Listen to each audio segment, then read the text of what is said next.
Estamos de vuelta con más acción positiva con el doctor Carlos Mejía. En el segmento anterior pues estábamos hablando de los experimentos que se dieron del 46 al 48 en Guatemala y de cómo pues de repente de una interacción de algunos médicos guatemaltecos con médicos norteamericanos surge el hecho de que Guatemala era un país propicio para hacer esto por tener una legislación sumamente deficiente. Carlos, sé que el médicos y cirujanos de Guatemala, como parte de su misión, pues también ha emitido una opinión pública al respecto de estos aspectos. ¿Cuál es esa opinión del colegio, Carlos? La dividimos en tres partes. Una es en la cual tenemos nada más que condenar los experimentos como fueron planteados en la época, porque independientemente de que no hubiese regulaciones para la experimentación médica en la época, se violó el principio básico de la medicina, que es primero no hacer daño, como es en latín, primum non serem. Luego se hizo sin el consentimiento de las personas y se hizo con poblaciones vulnerables que no tenían la capacidad de establecer su voluntariedad, tales como prisioneros, como soldados o personas con trastornos mentales. Luego exponemos que para esa época, en los años 46, basado en todo lo que había sucedido en la Segunda Guerra Mundial con los experimentos de los médicos nazis, se había empezado ya a emitir en el mismo año 46 el Código de Nuremberg, el cual establecía ya desde esa época la voluntariedad y el consentimiento de las personas para participar en investigación. Eso tampoco fue observado en estas investigaciones. Luego, la otra cosa importante es que esto fue desarrollado con fondos del Instituto Nacional de Salud de Estados Unidos, el que se llama NIH, y que fue coordinado por la Organización Sanitaria Panamericana, que en esa época funcionaba como un brazo en la región para la salud del propio Ministerio de Salud, Secretaría de Salud de Estados Unidos. Por otro lado, se contó con el aval de los personeros de salud de Estados Unidos y los personeros de salud de Guatemala. Entonces todo ello hace más difícil la situación porque hubo participación de ambos países, hubo el aval de una oficina sanitaria panamericana de la época, y lo que estamos nosotros aquí enfatizando es que este tipo de experimentación es condenable, que no debe volver a repetirse, que la regulación y la reglamentación actual de Guatemala no permitiría que algo así vuelva a suceder si es observada de manera adecuada. Y proponemos que sea fortalecido todo el sistema de vigilancia y de supervisión de la investigación en el país, porque Guatemala ha dado pasos muy importantes en investigación y debiéramos dar el paso que dieron México, Argentina o Brasil, que ellos transformaron sus regulaciones y normas en una ley. Y creo que esta es una oportunidad para fortalecer este proceso y al mismo tiempo evitar que violaciones similares a estas se vuelvan a repetir en el futuro.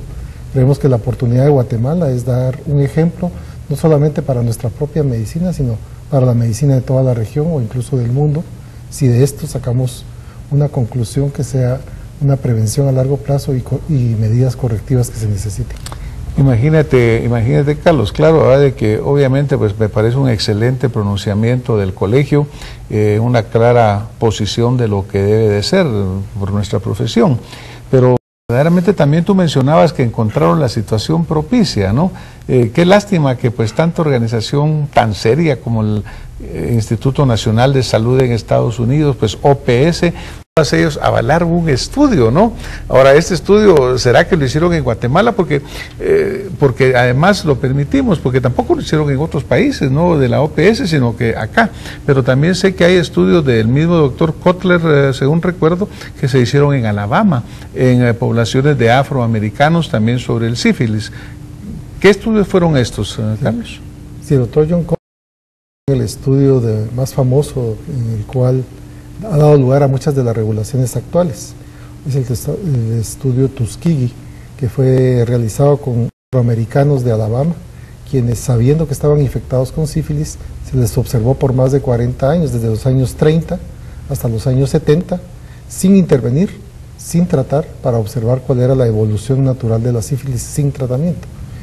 Y mucho de lo que conocemos de sífilis ahora, qué es lo que le pasa a una persona sin tratarse, viene de este estudio. Y obviamente ya después de que la penicilina se sabía que era efectiva contra la sífilis, no puede ser justificable haber observado 40 años a una población y ver solamente qué pasaba. Ellos mismos... Bueno, y tú mencionas el año 70 como finalización, y estamos hablando que legislación venía ya desde el 45, después viene el Código de Nuremberg, y después otros, o sea que ya en el 70 era francamente ilegal estarlo haciendo en esa forma, ¿o no? Sí, y de hecho, derivado de esa investigación, se propuso el informe Belmont, en el cual era un poco más profundo en cuanto a la protección de las personas que participaban en la investigación médica, y que ya en los años 90 se transformó, en los años 60, luego de la Declaración de Helsinki y la Asociación Médica Mundial, donde se hace la Declaración de Helsinki de los derechos de las personas para participar en investigación, y ahí es más claro lo del consentimiento informado escrito, la voluntariedad, que termina siendo fortalecida con lo que ahora son las buenas prácticas de investigación, y la Conferencia Mundial de Armonización, que une todas las legislaciones que existen tanto en Japón, Australia, Europa Occidental y Estados Unidos, para que haya una práctica común mínima de protección a las personas que van a participar en este tipo de investigación. Claro. Ahora, por ejemplo, digamos, en el caso de la población que se escogió en Guatemala, pues trabajadoras del sexo por un lado, por otro lado también no se seleccionó, sino que simplemente se tomaron personas que tenían enfermedades mentales, ¿no? Y era gente que en realidad no tenía o no estaba en capacidad de dar un consentimiento razonado. Aunque se hubieran firmado cualquier papel, no era legal probablemente, porque no estaban en su total capacidad.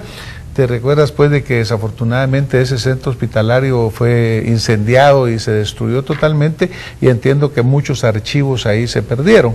Pero también hubo casos de niños en Escuintla, en escuelas del puerto de San José, según se menciona en estas investigaciones, en los cuales también se estaba violentando el derecho de niños que no tenían de veras la posibilidad de dar un consentimiento razonado.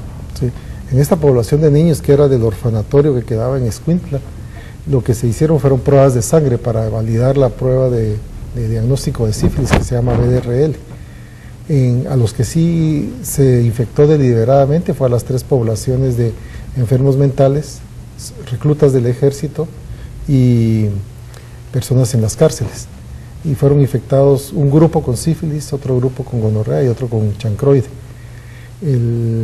Lo que hemos visto de lo que está publicado y disponible en el sitio del Servicio de Salud de Estados Unidos es de tienen clasificados quienes murieron 3 meses después de que terminó la investigación, entre 3 y 6 meses, etcétera, pero no están puestas las causas de fallecimiento.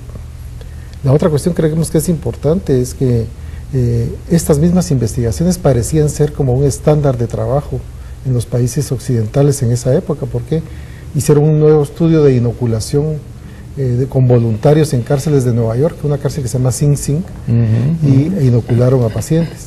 Luego otro estudio en un centro de cáncer de Nueva York, en donde inocularon con células cancerosas a ancianos judíos.